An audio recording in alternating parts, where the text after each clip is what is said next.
বাঘের আছে, কুমুরি ভয় আছে, সাপ আসে ওই জঙ্গলের পারি, এই পানি ভরলে যখন সাপ হলো ওই নদীতে ভেসে আসে।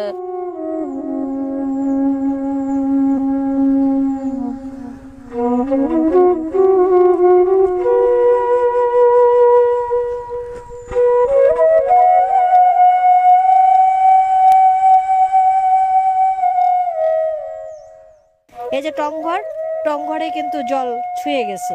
এই ঘরে বসে কুমির দেখতে পায় তারা, বাঘের গর্জন শুনতে পায়।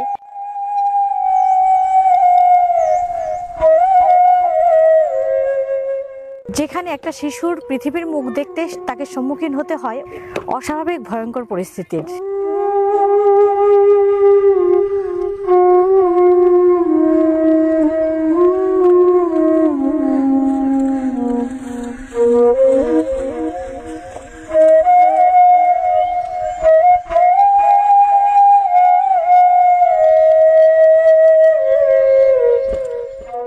পানির অপর নাম জীবন, আর সেই পানি এখানকার মানুষের অনিশ্চিত জীবনের কারণ। জলে কুমির, ডাঙায় বাঘ, নিত্যদিনের এই অনিশ্চিত জীবনধারায় কিভাবে তারা বেঁচে থাকে। ভোগবিলাসিতার এই যুগে বিচিত্র এক জীবনযুদ্ধের কথা বলবো আপনাদের।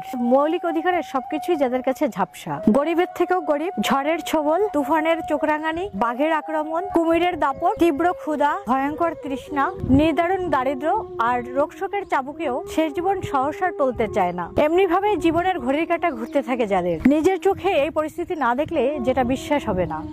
হ্যালো বন্ধুরা, মনিকা মিত্র ব্লগসের আরো একটি নতুন ভিডিওতে আপনাদের সবাইকে স্বাগত।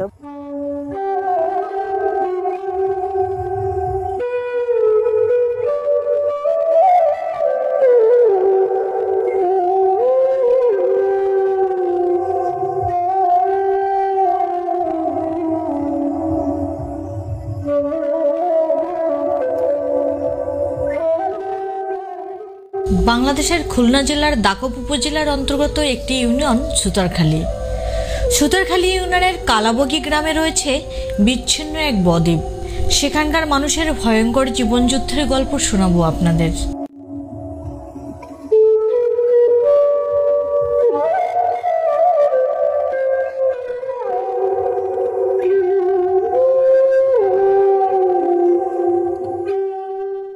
চালনা থেকে একটা ট্রলারে করে এক পাশে সুন্দরবন, আরেক পাশে লোকালয়, আর তার মাঝখানে বয়ে চলা নদী ধরে আমরা চলছি।